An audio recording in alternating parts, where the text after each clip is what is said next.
Post office ಹಲವಾರು ಉಳಿತಾಯ ಯೋಜನೆಗಳನ್ನು ಜಾರಿಗೆ ತಂದಿದೆ. ಸುರಕ್ಷಿತ ಹಾಗೂ ಸರ್ಕಾರಿ ಬೆಂಬಲಿತ ಮತ್ತು ಉತ್ತಮ ಆದಾಯವನ್ನು ನೀಡುತ್ತದೆ. ಇಲ್ಲಿ ಉತ್ತಮ ಯೋಜನೆ ನಿಮ್ಮ ಹಣಕಾಸಿನ ಗುರಿಯ ಮೇಲೆ ಅವಲಂಬಿತವಾಗಿರುತ್ತದೆ. ಈಗ ನಾವು ಪೋಸ್ಟ್ ಆಫೀಸ್ನ ಪ್ರಮುಖ ಮತ್ತು ಉತ್ತಮವಾಗಿರುವಂತಹ 4 ಯೋಜನೆಗಳನ್ನು ಹೇಳಲಿದ್ದೇವೆ. Post office monthly income scheme. Post office monthly income ಸ್ಕೀಮ್ನ ಮೂಲಕ ಒಂದು ರೆಗ್ಯುಲರ್ ಇನ್ಕಮ್ ಅನ್ನು ನೀವು ಪಡೆಯಬಹುದು. ಇಲ್ಲಿ ನೀವು ಇನ್ವೆಸ್ಟ್ ಮಾಡಿದ ಹಣದ ಮೇಲೆ ನಿರ್ದಿಷ್ಟ ಹಣವನ್ನು ಪ್ರತಿ ತಿಂಗಳು ನಿಮ್ಮ ಸೇವಿಂಗ್ ಅಕೌಂಟ್ನಲ್ಲಿ ಪಡೆಯಬಹುದು. National saving certificate. ಇಲ್ಲಿ ನಿಮಗೆ ರೆಗ್ಯುಲರ್ ಇನ್ಕಮ್ ಸಿಗುವುದಿಲ್ಲ, ಆದರೆ ನಿಮ್ಮ ಹಣವನ್ನು ಕಾಂಪೌಂಡ್ ಇಂಟ್ರೆಸ್ಟ್ನಲ್ಲಿ ಹೆಚ್ಚು ಮಾಡಿಕೊಂಡು ಹೋಗಬಹುದು ಮತ್ತು ಮೆಚುರಿಟಿಯ ವೇಳೆ ನಿಮ್ಮ ಹಣವು ಡಬಲ್ ಆಗಿರುತ್ತದೆ. Public provident fund. ಇದೊಂದು ಲಾಂಗ್ ಟರ್ಮ್ ಇನ್ವೆಸ್ಟ್ಮೆಂಟ್ ಆಗಿದ್ದು ಹಣವನ್ನು ಉಳಿತಾಯ ಮಾಡಿ ಒಂದು ಫಿಕ್ಸ್ಡ್ ಇನ್ಕಮ್ ಅನ್ನು ಪಡೆಯಬಹುದು ಮತ್ತು ಯಾರಾದರೂ ಟ್ಯಾಕ್ಸ್ ಅನ್ನು ಕಡಿಮೆ ಮಾಡಿಕೊಳ್ಳಲು ಬಯಸಿದರೆ ಅಂಥವರಿಗೆ ಈ ಸ್ಕೀಮ್ ಬೆಸ್ಟ್ ಆಗಿರುತ್ತದೆ. Senior citizen saving scheme. ಇಲ್ಲಿ ಕೂಡ ನಿವೃತ್ತಿಯ ನಂತರದ ದಿನಗಳಲ್ಲಿ ಫಿಕ್ಸ್ಡ್ ಇನ್ಕಮ್ ಅನ್ನು ಪಡೆಯಲು ಬಯಸಿದರೆ ಈ ಸ್ಕೀಮ್ನ ಮೂಲಕ ಅತಿ ಹೆಚ್ಚು ಇಂಟ್ರೆಸ್ಟ್ ರೇಟ್ನ ಮೂಲಕ ನೀವು ಹಣವನ್ನು ಪಡೆಯಬಹುದು. ಯಾರೆಲ್ಲ ಈ ಯೋಜನೆಗಳ ಸದುಪಯೋಗ ಪಡೆಯಬಹುದು? ಇನ್ವೆಸ್ಟ್ಮೆಂಟ್ನ ಅವಧಿ ಎಷ್ಟು? ಮಿನಿಮಮ್ ಮತ್ತು ಮ್ಯಾಕ್ಸಿಮಮ್ ಇನ್ವೆಸ್ಟ್ಮೆಂಟ್ ಲಿಮಿಟ್ ಏನು? ಪ್ರಿಮೆಚ್ಯೂರ್ ವಿಡ್ರಾವಲ್ ರೂಲ್ಸ್ಗಳು, ಅಂದರೆ ಅವಧಿಗೆ ಮುನ್ನ ಅಕೌಂಟನ್ನು ಕ್ಲೋಸ್ ಮಾಡಲು ಬಯಸಿದರೆ ಅಂತಹ ಸಂದರ್ಭದಲ್ಲಿ ಯಾವೆಲ್ಲ ರೂಲ್ಸ್ಗಳನ್ನು ಫಾಲೋ ಮಾಡಬೇಕು? ಟ್ಯಾಕ್ಸ್ ಬೆನಿಫಿಟ್ ಎಲ್ಲವನ್ನ ನೋಡುತ್ತಾ ಹೋಗೋಣ. ಹಾಗಾಗಿ ವಿಡಿಯೋವನ್ನು ಸ್ಕಿಪ್ ಮಾಡದೆ ಕೊನೆಯವರೆಗೆ ನೋಡಿ. ಮೊದಲಿಗೆ post office monthly income scheme, national saving certificate, public provident fund ಮತ್ತು ಸೀನಿಯರ್ ಸಿಟಿಜನ್ ಸೇವಿಂಗ್ ಸ್ಕೀಮ್ಗಳಲ್ಲಿ ಯಾರೆಲ್ಲ ಯೋಜನೆಯ ಸದುಪಯೋಗ ಪಡೆಯಬಹುದು? ಈ 4 ಸ್ಕೀಮ್ನಲ್ಲಿ ಭಾರತೀಯ ನಾಗರಿಕರು ಇನ್ವೆಸ್ಟ್ ಅನ್ನು ಮಾಡಬಹುದು.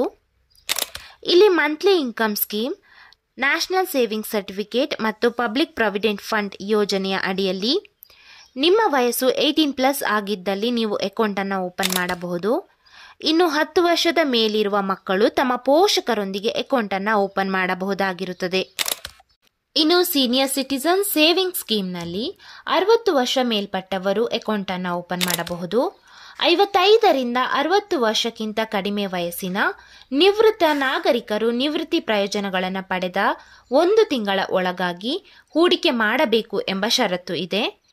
ಇನ್ನು 55ರಿಂದ 60 ವರ್ಷಕ್ಕಿಂತ ಕಡಿಮೆ ವಯಸ್ಸಿನ ನಿವೃತ್ತ ರಕ್ಷಣಾ ನೌಕರರು ನಿವೃತ್ತಿ ಪ್ರಯೋಜನವನ್ನು ಪಡೆದ ನಂತರ 1 ತಿಂಗಳ ಒಳಗಾಗಿ ಹೂಡಿಕೆಯನ್ನು ಮಾಡಬಹುದಾಗಿರುತ್ತದೆ.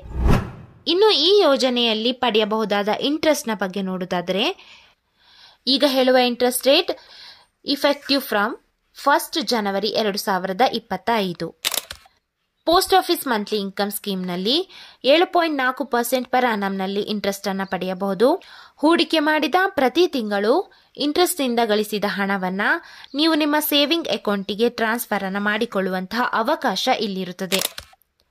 National saving certificate. ಇಲ್ಲಿ 7.7% ಪರ್ annumನಲ್ಲಿ ಇಂಟ್ರೆಸ್ಟ್ ಅನ್ನು ಪಡೆಯಬಹುದು. ಇಲ್ಲಿ ಕಾಂಪೌಂಡ್ ಇಂಟ್ರೆಸ್ಟ್ ರೇಟ್ ಕ್ಯಾಲ್ಕುಲೇಟ್ ಆಗುತ್ತದೆ, ಅಂದರೆ ಬಡ್ಡಿಯ ಮೇಲೆ ಬಡ್ಡಿಯನ್ನು ಪಡೆಯಬಹುದು. ಆದರೆ ಇಲ್ಲಿ ಇಂಟ್ರೆಸ್ಟ್ನಿಂದ ಗಳಿಸಿದ ಹಣವನ್ನು ಅಕೌಂಟ್ ಮೆಚುರಿಟಿ ಆದ ನಂತರವೇ ಪಡೆಯಬಹುದಾಗಿರುತ್ತದೆ. Public provident fund. ಇಲ್ಲಿ 7.1% ಪರ್ annumನಲ್ಲಿ ಇಂಟ್ರೆಸ್ಟ್ ಅನ್ನು ಪಡೆಯಬಹುದು. ಇಲ್ಲಿ ಕಾಂಪೌಂಡ್ ಇಂಟ್ರೆಸ್ಟ್ ಕ್ಯಾಲ್ಕುಲೇಟ್ ಆಗುತ್ತದೆ ಮತ್ತು ವರ್ಷದ ಕೊನೆಯಲ್ಲಿ ನಿಮಗೆ ಸಿಕ್ಕಿರುವಂತಹ ಇಂಟ್ರೆಸ್ಟ್ ಹಣವನ್ನು ನಿಮ್ಮ ಅಕೌಂಟಿಗೆ ಟ್ರಾನ್ಸ್ಫರ್ ಮಾಡಿಕೊಳ್ಳಬಹುದು. Senior citizen saving scheme. ಇಲ್ಲಿ 8.2% ಪರ್ annumನಲ್ಲಿ ಇಂಟ್ರೆಸ್ಟ್ ಅನ್ನು ಪಡೆಯಬಹುದು. ಕ್ವಾರ್ಟರ್ಲಿ ಕಾಂಪೌಂಡ್ ಇಂಟ್ರೆಸ್ಟ್ ಕ್ಯಾಲ್ಕುಲೇಟ್ ಆಗುತ್ತದೆ, ಅಂದರೆ ಪ್ರತಿ 3 ತಿಂಗಳಿಗೆ ಒಮ್ಮೆ ನೀವು ಪಡೆದ ಹಣವನ್ನು ನಿಮ್ಮ ಉಳಿತಾಯ ಖಾತೆಗೆ ಟ್ರಾನ್ಸ್ಫರ್ ಅನ್ನು ಮಾಡಿಕೊಳ್ಳಬಹುದು. ಲಾಕ್ ಇನ್ ಪೀರಿಯಡ್ನ ಬಗ್ಗೆ ನೋಡೋಣ. Post office monthly income scheme ಇದು 5 ವರ್ಷದ ಖಾತೆಯಾಗಿರುತ್ತದೆ. ನ್ಯಾಷನಲ್ ಸೇವಿಂಗ್ ಸರ್ಟಿಫಿಕೇಟ್ ಇದು ಕೂಡ 5 ವರ್ಷಗಳವರೆಗೆ ಖಾತೆ ಚಾಲ್ತಿಯಲ್ಲಿರುತ್ತದೆ. ಪಬ್ಲಿಕ್ ಪ್ರಾವಿಡೆಂಟ್ ಫಂಡ್ 15 ವರ್ಷಗಳವರೆಗೆ ನೀವು ಖಾತೆಯನ್ನು ನಡೆಸಿಕೊಂಡು ಹೋಗಬೇಕು ಮತ್ತು 15 ವರ್ಷಗಳ ನಂತರ ಮತ್ತೆ 5 ವರ್ಷಗಳವರೆಗೆ ನೀವು ಖಾತೆಯನ್ನು ಎಕ್ಸ್ಟೆಂಡ್ ಮಾಡಬಹುದಾಗಿರುತ್ತದೆ. ಪಬ್ಲಿಕ್ ಪ್ರಾವಿಡೆಂಟ್ ಫಂಡ್ನಲ್ಲಿ 15 ವರ್ಷಗಳವರೆಗೆ ನೀವು ಪ್ರತಿ ವರ್ಷ ಇಂತಿಷ್ಟು ಹಣವನ್ನು ಡೆಪಾಸಿಟ್ ಮಾಡಬೇಕಾಗಿರುತ್ತದೆ. ಸೀನಿಯರ್ ಸಿಟಿಜನ್ ಸೇವಿಂಗ್ ಸ್ಕೀಮ್, ಇಲ್ಲಿ ಕೂಡ 5 ವರ್ಷಗಳವರೆಗೆ ಖಾತೆ ಚಾಲ್ತಿಯಲ್ಲಿ ಇರುತ್ತದೆ. ಇನ್ನು ಈ ಯೋಜನೆಯ ಅಡಿಯಲ್ಲಿ ಎಷ್ಟೆಷ್ಟು ಹಣವನ್ನು ಹೂಡಿಕೆ ಮಾಡಬಹುದು? ಪೋಸ್ಟ್ ಆಫೀಸ್ ಮಂತ್ಲಿ ಇನ್ಕಮ್ ಸ್ಕೀಮ್ನಲ್ಲಿ ಮಿನಿಮಮ್ 1000 ರೂಪಾಯಿಯಿಂದ ಮ್ಯಾಕ್ಸಿಮಮ್ 9 ಲಕ್ಷದವರೆಗೆ ಸಿಂಗಲ್ ಅಕೌಂಟ್ನಲ್ಲಿ ಮತ್ತು 15 ಲಕ್ಷದವರೆಗೆ ಜಾಯಿಂಟ್ ಅಕೌಂಟ್ನಲ್ಲಿ ಇನ್ವೆಸ್ಟ್ ಮಾಡಬಹುದು. ನ್ಯಾಷನಲ್ ಸೇವಿಂಗ್ ಸರ್ಟಿಫಿಕೇಟ್, ಇಲ್ಲಿ ಮಿನಿಮಮ್ 1000 ರೂಪಾಯಿಯನ್ನ ಇನ್ವೆಸ್ಟ್ ಮಾಡಬೇಕು. ಹಾಗೆ ಮ್ಯಾಕ್ಸಿಮಮ್ ಲಿಮಿಟ್ ಇರುವುದಿಲ್ಲ, ನೀವು ಎಷ್ಟು ಬೇಕಾದರೂ ಇನ್ವೆಸ್ಟ್ ಮಾಡಬಹುದು. ಪಬ್ಲಿಕ್ ಪ್ರಾವಿಡೆಂಟ್ ಫಂಡ್, ಇಲ್ಲಿ ಮಿನಿಮಮ್ 500 ರೂಪಾಯಿಯಿಂದ 1.5 ಲಕ್ಷದವರೆಗೆ ನೀವು ಇನ್ವೆಸ್ಟ್ ಮಾಡಬಹುದು. ಇಲ್ಲಿ ಮ್ಯಾಕ್ಸಿಮಮ್ 1.5 ಲಕ್ಷ, ಏಕೆಂದರೆ ATC ಅಂಡರ್ನಲ್ಲಿ ಟ್ಯಾಕ್ಸ್ ಬೆನಿಫಿಟ್ ಪಡೆಯಬಹುದು. ಹಾಗಾಗಿ ವರ್ಷದಲ್ಲಿ 1.5 ಲಕ್ಷದವರೆಗೆ ಇನ್ವೆಸ್ಟ್ ಮಾಡಬಹುದು. ಸೀನಿಯರ್ ಸಿಟಿಜನ್ ಸೇವಿಂಗ್ ಸ್ಕೀಮ್, ಇಲ್ಲಿ ಮಿನಿಮಮ್ 1000 ರೂಪಾಯಿಯಿಂದ 30 ಲಕ್ಷದವರೆಗೆ ನೀವು ಇನ್ವೆಸ್ಟ್ ಅನ್ನ ಮಾಡಬಹುದು. ಈಗ ನಾವು ಟ್ಯಾಕ್ಸ್ ಬೆನಿಫಿಟ್ ಅನ್ನ ನೋಡೋಣ. ಪೋಸ್ಟ್ ಆಫೀಸ್ ಮಂತ್ಲಿ ಇನ್ಕಮ್ ಸ್ಕೀಮ್ನಲ್ಲಿ ಟ್ಯಾಕ್ಸ್ ಫ್ರೀ ಆಗಿರೋದಿಲ್ಲ.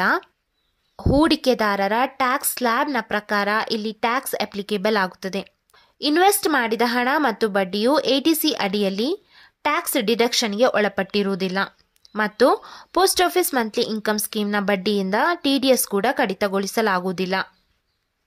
ನ್ಯಾಷನಲ್ ಸೇವಿಂಗ್ ಸರ್ಟಿಫಿಕೇಟ್, ಇಲ್ಲಿ ವಾರ್ಷಿಕವಾಗಿ 1.5 ಲಕ್ಷದವರೆಗೆ ATC ಅಡಿಯಲ್ಲಿ ತೆರಿಗೆ ವಿನಾಯಿತಿಯನ್ನು ಪಡೆಯಬಹುದು. ಆದರೆ ಗಳಿಸಿದ ಬಡ್ಡಿಯು ಸಂಪೂರ್ಣವಾಗಿ ತೆರಿಗೆ ಮುಕ್ತವಾಗಿರುವುದಿಲ್ಲ. ಬದಲಿಗೆ ಮರು ಹೂಡಿಕೆ ಮಾಡಲಾಗಿದೆ ಎಂದು ಪರಿಗಣಿಸಲಾಗುತ್ತದೆ ಮತ್ತು ಮುಕ್ತಾಯದ ಸಮಯದಲ್ಲಿ ತೆರಿಗೆಯನ್ನು ವಿಧಿಸಲಾಗುತ್ತದೆ. ಇನ್ನು ಇಲ್ಲಿ TDS ಯಾವುದೇ ರೀತಿಯಲ್ಲಿ ಡಿಡಕ್ಟ್ ಆಗುವುದಿಲ್ಲ. ಪಬ್ಲಿಕ್ ಪ್ರಾವಿಡೆಂಟ್ ಫಂಡ್, ಇದು ಟ್ಯಾಕ್ಸ್ ಫ್ರೀ ಸೇವಿಂಗ್ ಆಗಿರುತ್ತದೆ. ATC ಅಂಡರ್ನಲ್ಲಿ 1.5 ಲಕ್ಷದವರೆಗೆ ಟ್ಯಾಕ್ಸ್ ಬೆನಿಫಿಟ್ ಅನ್ನು ಪಡೆಯಬಹುದು. ಇಂಟ್ರೆಸ್ಟ್ನ ಮೇಲೆ ಕೂಡ ಯಾವುದೇ ರೀತಿ ಟ್ಯಾಕ್ಸ್ ಇರುವುದಿಲ್ಲ. TDS ಕೂಡ ಡಿಡಕ್ಟ್ ಆಗುವುದಿಲ್ಲ, ಅಂದರೆ ಝೀರೋ ಟ್ಯಾಕ್ಸ್. ಟ್ಯಾಕ್ಸ್ ಸೇವಿಂಗಿಗೆ ಇದು ಬೆಸ್ಟ್ ಆಪ್ಷನ್ ಆಗಿರುತ್ತದೆ. Senior citizen saving scheme, ATC ಅಂಡರ್ನಲ್ಲಿ 1.5 ಲಕ್ಷದವರೆಗೆ ಟ್ಯಾಕ್ಸ್ ಡಿಡಕ್ಷನ್ ಅನ್ನು ಪಡೆಯಬಹುದು. ಇಲ್ಲಿ ಇಂಟ್ರೆಸ್ಟ್ ಟ್ಯಾಕ್ಸೇಬಲ್ ಆಗಿರುತ್ತದೆ. ಇನ್ನು 50,000ಕ್ಕಿಂತ ಹೆಚ್ಚು ಇಂಟ್ರೆಸ್ಟ್ ದೊರೆತಿದ್ದಲ್ಲಿ 10% TDS ಡಿಡಕ್ಟ್ ಆಗುತ್ತದೆ. ಇನ್ನು ನೀವು ಟ್ಯಾಕ್ಸ್ ಸ್ಲ್ಯಾಬ್ನಲ್ಲಿ ಬರೆದಿದ್ದರೆ 15H ಫಾರ್ಮ್ನ ಮೂಲಕ TDS ಡಿಡಕ್ಟ್ ಆಗುವುದನ್ನು ತಪ್ಪಿಸಿಕೊಳ್ಳಬಹುದು. ಪ್ರೀ ಮೆಚೂರ್ ಕ್ಲೋಸರ್, ಅವಧಿಗೆ ಮುನ್ನ ಕ್ಲೋಸ್ ಮಾಡಲು ಬಯಸಿದರೆ ಪೋಸ್ಟ್ ಆಫೀಸ್ ಮಂತ್ಲಿ ಇನ್ಕಮ್ ಸ್ಕೀಮ್ನಲ್ಲಿ ಅಕೌಂಟ್ ಓಪನ್ ಮಾಡಿದ 1 ವರ್ಷದ ಒಳಗೆ ಯಾವುದೇ ರೀತಿಯಲ್ಲೂ ಅಕೌಂಟ್ ಕ್ಲೋಸ್ ಮಾಡಲು ಸಾಧ್ಯವಿಲ್ಲ. 1 ವರ್ಷದ ನಂತರ 3 ವರ್ಷದ ಒಳಗೆ ಅಕೌಂಟ್ ಕ್ಲೋಸ್ ಮಾಡಲು ಬಯಸಿದರೆ 2% ಪೆನಾಲ್ಟಿಯನ್ನು ಕಟ್ಟಬೇಕು. ಇನ್ನು 3 ರಿಂದ 5 ವರ್ಷದ ಒಳಗೆ ಅಕೌಂಟ್ ಕ್ಲೋಸ್ ಮಾಡಲು ಬಯಸಿದರೆ 1% ಪೆನಾಲ್ಟಿಯನ್ನು ನೀಡಿ ಅಕೌಂಟ್ ಅನ್ನು ಕ್ಲೋಸ್ ಮಾಡಬಹುದು. ನ್ಯಾಷನಲ್ ಸೇವಿಂಗ್ ಸರ್ಟಿಫಿಕೇಟ್, ಇಲ್ಲಿ ಪ್ರೀ ಮೆಚೂರ್ ಅಕೌಂಟ್ ಕ್ಲೋಸ್ಗೆ ಅವಕಾಶವಿರುವುದಿಲ್ಲ. ಕೇವಲ ಅಕೌಂಟ್ ಓಪನ್ ಮಾಡಿದ ವ್ಯಕ್ತಿ ಮರಣ ಹೊಂದಿದ್ದಲ್ಲಿ, ಕೋರ್ಟ್ನ ಆರ್ಡರ್ ಅಥವಾ ಸರ್ಕಾರದ ಅನುಮತಿ ಇದ್ದಲ್ಲಿ ಮಾತ್ರ ಅಕೌಂಟ್ ಅನ್ನು ಕ್ಲೋಸ್ ಮಾಡಬಹುದು.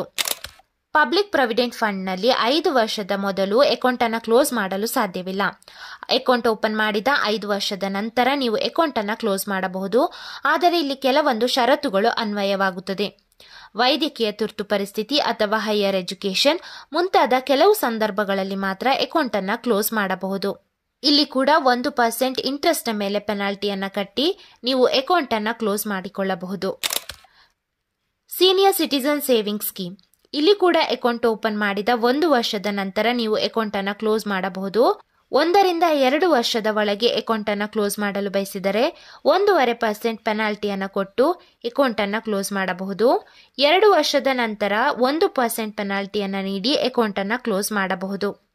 Post office monthly income scheme ಮತ್ತು ಪಬ್ಲಿಕ್ ಪ್ರಾವಿಡೆಂಟ್ ಫಂಡ್ನ ಬಗ್ಗೆ ಈಗಾಗಲೇ ಡೀಟೇಲ್ಡ್ ವಿಡಿಯೋವನ್ನು ಮಾಡಿರುತ್ತೇವೆ. ಲಿಂಕ್ ಅನ್ನು ಡಿಸ್ಕ್ರಿಪ್ಷನ್ ಅಲ್ಲಿ ಮೆನ್ಷನ್ ಮಾಡಿದ್ದೇವೆ.